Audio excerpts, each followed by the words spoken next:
On the 22nd of January 2017, friends of the Ardennes Bible Camp came together from Belgium and the Netherlands to talk about the activities that had happened at the camp, to go over the finances, and to make plans for the coming year. For questions about the finances, you can contact dvanerp. At the meeting, we had the opportunity to look back at how the camp was used in 2016. We can easily forget what is past, so it is important to take time to stop and thank God for the campers and the camp leaders that were able to enjoy the camp in 2016. A few years ago, when one of our buildings needed some renovation, I heard a few people ask the question, is this camp really used very often? Is this something that is useful? At the time, no one could say for sure how many people were using the camp at the time. Since then, I've been trying to keep track of the numbers so that we can know how it is used and how often it is used. Having been a camper myself, I am convinced that this camp is a good tool to be used in bringing people together to equip and encourage them in their faith and to teach our children to be Jesus followers.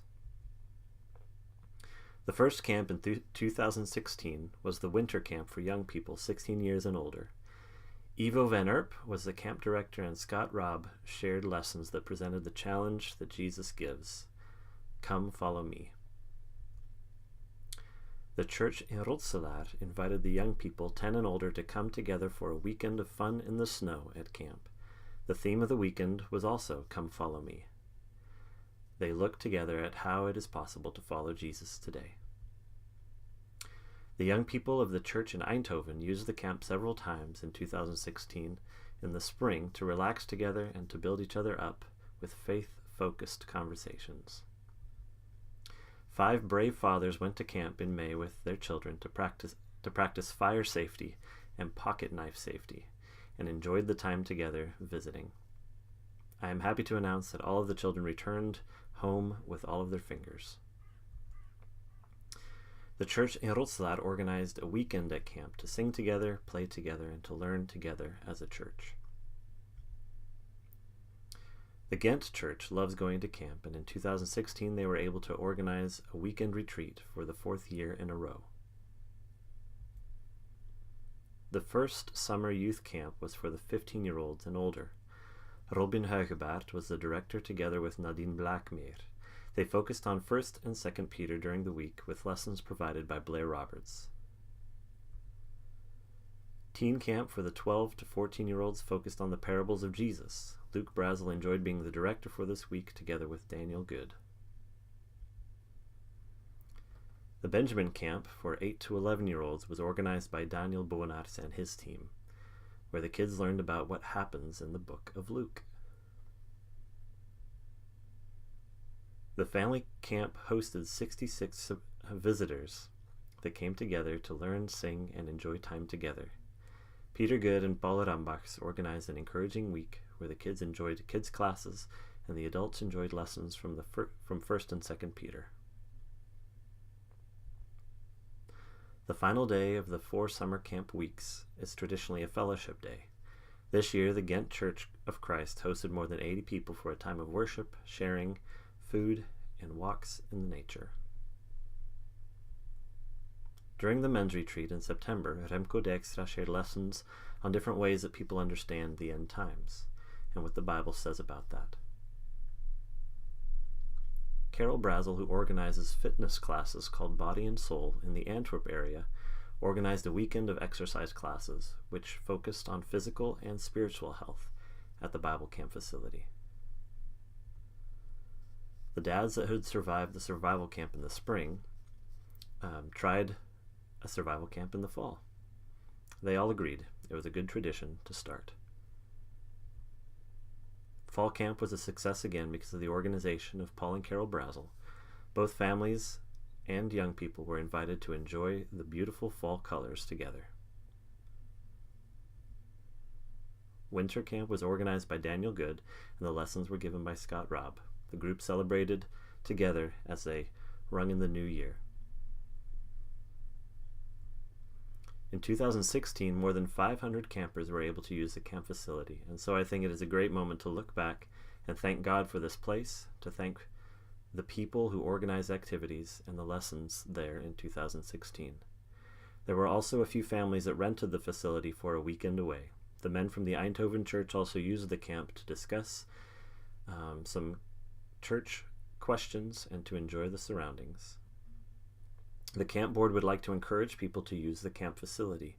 It exists to be a place to serve the churches and to be used as a place to equip Christians in their Christian walk.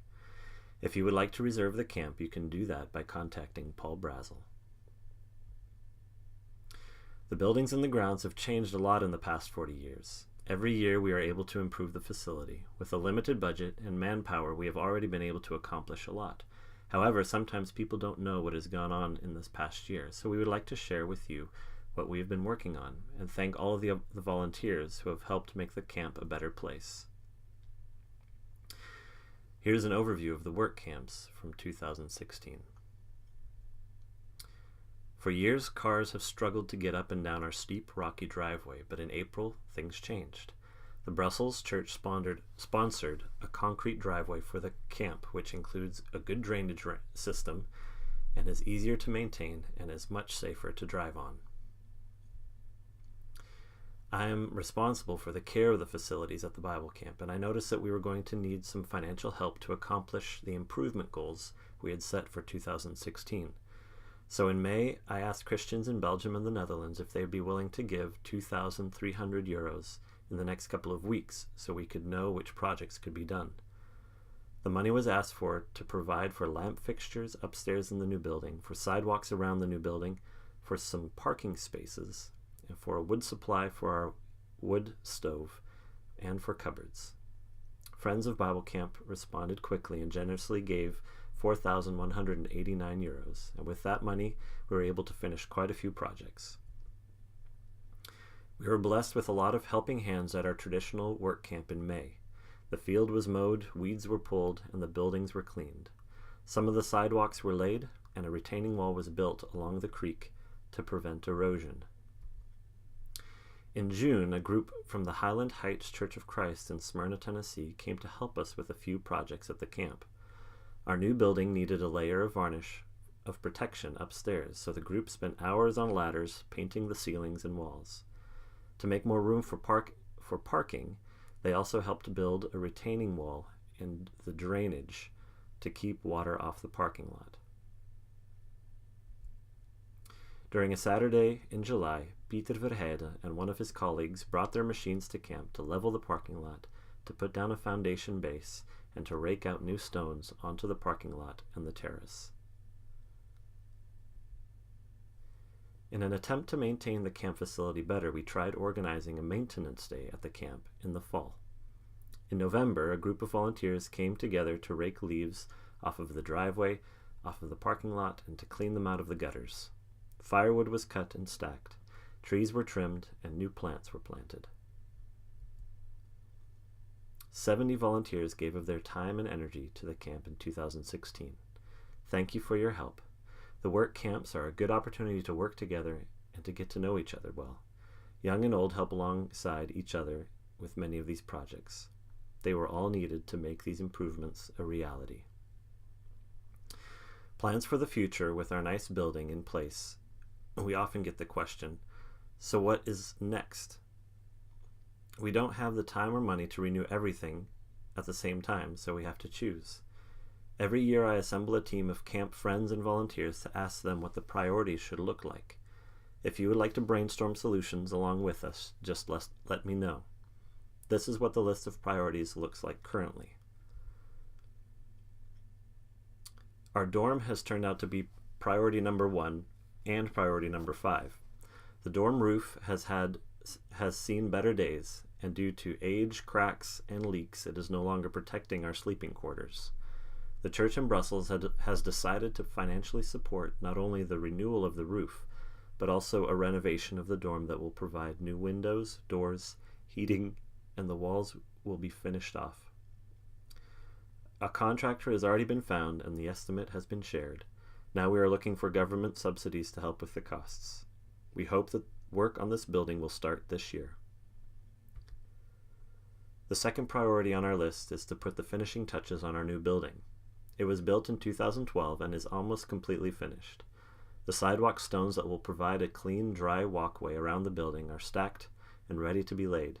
The old septic system needs to be rerouted to the new septic tanks, and the balcony needs to get a weather treatment, and cupboards still need to be placed upstairs.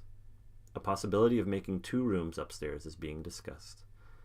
This year, we hope to make more progress on the sidewalks. Priority number 3 is our kitchen. The kitchen is the busiest place at camp and is visited by more people than any other part of our facility. During the summer camps, the kitchen is full of helpers. It is important to have a practical and sanitary place for the volunteers who cook in them. Evelien de Belsmaker has worked together with me to draw up plans for a new kitchen, and a church in Long Beach, California has already provided a lot of financial sponsorship for the renovation. We hope to make this remodel a reality in the coming year or 2. Priority number 4 is the bathrooms. The bathrooms at camp need some attention and renewal if we want them to be comfortable and hygienic. We hope to be able to work on this soon. Within the remodeling plan of the dorm, heat and new pipes has been included for the bathroom, so this is a step in the right direction. Here are the 5 current priorities listed. First, the roof of the dorm, then the finishing of the new building, then the kitchen renovation, then the bathroom renovation, and then the renovation of the dorm. We want to see these things accomplished in the next 3 years. It could be that we come and knock on your door to ask for help with financial support for these projects. The money that campers pay during the year pays for the maintenance of the camp, but we rely on gifts from you to improve the camp. Go ahead and grab your calendars and pencil in the work camp dates that is planned for the 25th through the 27th of May, because we need your help. I chose this picture because it represents a lot of what happens at the yearly work camp. We give children coffee for them to enjoy, and the adults stand around and talk. The purpose is to help out the camp, but the most important benefit from these moments is the fellowship time we have together. If you'd like to stay in touch with what is going on at the camp, you can check out the website, follow the camp on Facebook or Twitter, or you can check out the website that is dedicated to the plans for the camp and volunteer opportunities. If you like, we can also add you to an email list. Just let us know if you are interested. Here are a few trivia facts about the camp. Our camp has a new address. The village our camp is in just decided to renew street names and numbers, so we are now located at Route de Jalais 2. The second trivia fact is that the fire department has asked us to never park on the area between the dorm and the bathrooms. The fire department needs us to keep this area clear in case of an emergency. There is more than enough room to park next to the new building or along the dorm. Here is a list of the upcoming camp weeks. Fall camp and winter camp have already happened, but work camp is coming up in May. Then 3 youth camps will take place during the summer and will be followed immediately by the family camp week, open to everyone. Mark your calendars for the 12th of August, when we will host a fellowship day at the camp. Fall camp is set for October. We look forward to seeing you there. Please pray for the campers who will be encouraged in their faith this year, and pray for the camp leaders as they prepare and serve.